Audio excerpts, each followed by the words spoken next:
Thank you. God bless you. Please, please, please, please. I first want to thank all the incredible speakers today. Truly, it's so inspirational to see the principle taught by such amazing pastors, men and women of God. Let's give them all a great round of applause, everybody. Give it up for our amazing pastors today. Also heavy in everybody's heart is the tragedy in Connecticut, so we want to also extend our prayers and also our concern for those families and those children. You know, we have to, I saw one pastor write a tweet, and it said, we have to keep the words evil and demonic in our vocabulary, because this is evil. And so remembering the children, also remembering this kind of act is unforgivable. And really, we extend our hearts to those families. You know, today I want to share with you something, if I can get a little space on this thing. You know, for me, I've always had, I've had many, questions. And also growing up in this movement, also following true parents, and from when I was young, just born into the movement, etc. Really hearing so many things about our movement. Hearing how we would, move the world, and how we would transcend all boundaries of religion and race and nation and language, etc. But those things, unfortunately, just viewing and watching, I never saw them come to pass, despite the hard work and efforts and toil of so many brothers and sisters. You know, when True Father passed away, I think this was one of the probably most difficult things for our movement, because we all saw him. He was always so healthy. He was always so vibrant. He was always so strong. He was 93 and he could still whoop you, you know, and he could still move across a room really quick and get you. You know, he was so filled with vigor and so much love. And I think for us, it was just one of the most crushing things. I think a lot of us are honestly still grieving because of True Father ascending. And honestly, I've spent the last 2 years of my life just chasing Father around every day. We were wherever he would be. If he was on the boat, we run on the boat. And I hate being on the boat. I hate fishing. It's probably out of all the hobbies, fishing is not on my list. Especially on the oceans, you know, with the waves that he would challenge, or in America, or wherever he would be, we would have to be with him. And I think probably that was probably one of the most challenging times of my life. But also, when I reflect on it, of course, one of the greatest blessings that I was able to partake in. One of the things that always, I think really saddened my heart was after Father ascended, he didn't visit me.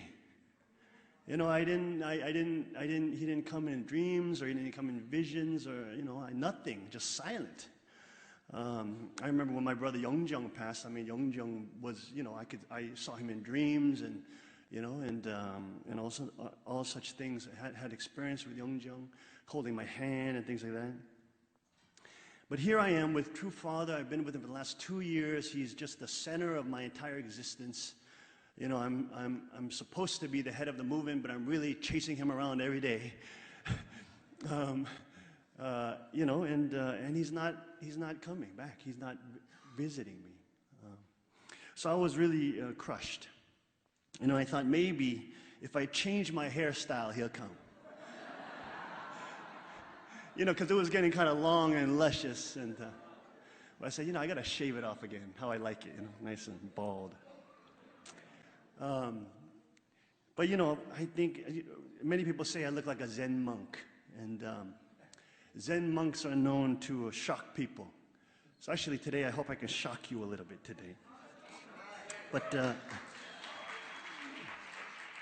But True Father finally visited me. He finally came on December 5th in the morning.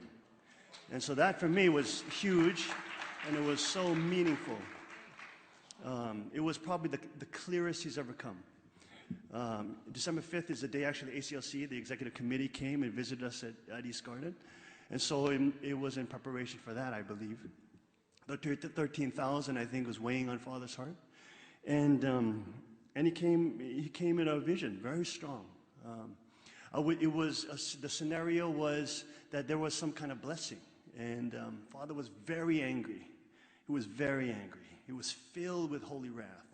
He was actually pummeling, beating people, like MMA, ground and pound style, really pummeling people in this room. And I remember just being filled with so much fear and dread. I was looking around and saying, oh my God, what is happening? I was trying to, find out what exactly the situation is. And, Father, as he's doing this, I see him, and he comes walking towards me, and his eyes lock onto my eyes. And I'm thinking, oh my God, now I'm dead. Now it's my turn to get a big whooping. Comes out again, and I hear him coming from the back room, so I'm thinking, oh, I'm going to feel a big slap on the back of my head real soon, And he just walks by, and he says, absolute sex. He says, 절대성 in Korean. He says, 절대성. Now, we usually translate it as absolute sex, but actually, 절대 means a whole. It has a very deep meaning. It could mean absolute. That's one part of its meaning. It also, in that context, means eternal and loyal and faithful. It has all this richness inside that one word, 절대. It could also, in that context, it could also mean like glorious. It can mean unchanging. It can mean forever. These kind of eternal, these kind of things are all incorporated into 절대 in that context. So he was so clear. He just said 절대성, so clear. And so that day I woke my wife up and I told her the dream, and so I wouldn't forget. And that day we met with two teams. We met with some young people, and then we met with ACLC. And I got a great question when we were discussing with some young people. I got a great question from this sister. She said she had saw one of my sermons from a couple years back when I was ministering at Chungpa Church with the Two Rivers Choir, etc.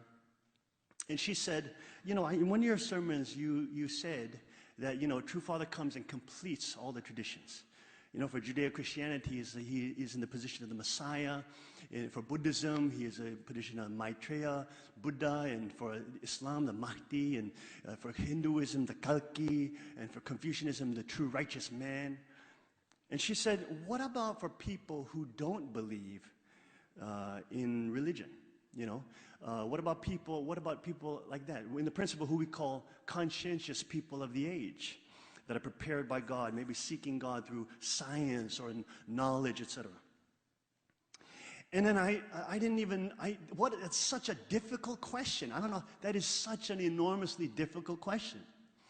Because for myself, if you know anything about Cheonbokgung in Korea, where we're pastoring at Cheonbokgung, we put up a beautiful, statue of Jesus and the Buddha and Confucius and Muhammad, in the form of the Quran, all embracing like this and facing, the city.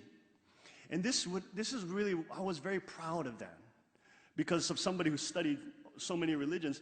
Then that was something of great pride to me. But honestly speaking, every day when I saw those statues, I was filled with inspiration on the one hand, but on the other hand, I was very depressed looking at that. Because knowing these theologies, there are just some elements of these theologies, whether it's Christology or metaphysics, they are irreconcilable.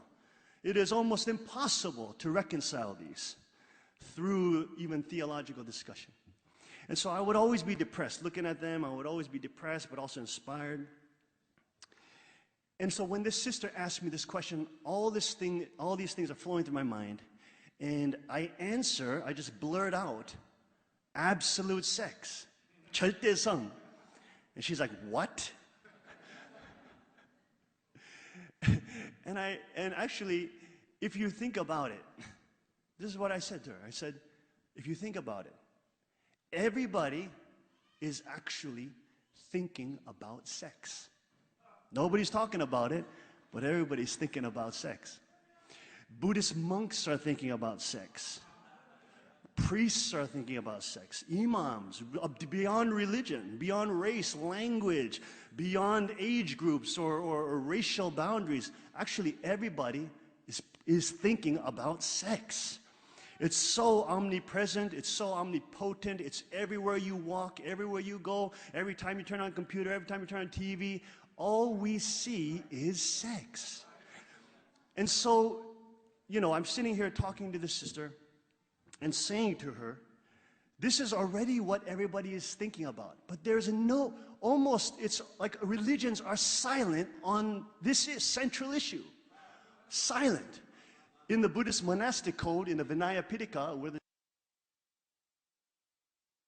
which is a monastic code for monks, there are many regulations on sex. Specific. You know, like a monk must not, you know, place his penis between two heart surfaces, or a monk must not place his penis there are these codes within the monastic law, because actually people are thinking about it, or if have not done it, those kind of things. But we don't want to talk about it. We never want to talk about it. Religions have been silent on this issue. And so when I was thinking about talking about that conversation, I was thinking, what is actually the core of the principle? What is actually the core of true parents' teaching? I mean, we say it's true love, or we say it's, marriage, or the blessing, or we say it's give and receive action, or the purpose of creation, or that if true father can discover the origin of sin, or that he can explain the providential history of the Bible. But really, what are we talking about? Really, when we get into it, what is the principle all about? The principle is all about sex. That's what the principle is about. The purpose of creation is God in absolute sex between a true husband and a true wife, experiencing love and life, and also spreading lineage throughout that family. What I call good sex, right? And then the fall of man is bad sex. It's all screwed up, screwing that whole process up. The process of restoration, the rest of the entire principle is about restoring good sex.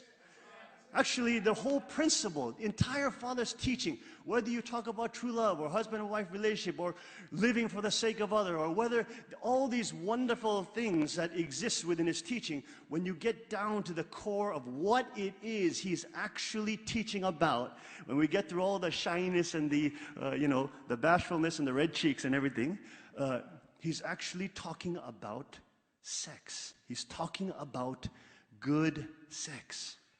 Now, this for me, I think clarified so much in my own mind, because what I realized is that we tried to encapsulate Father's teaching. You know, what is it? It's living for the sake of others, or it's inherit the true love of God. And we tried to, how can we explain true parents' teaching in a short way?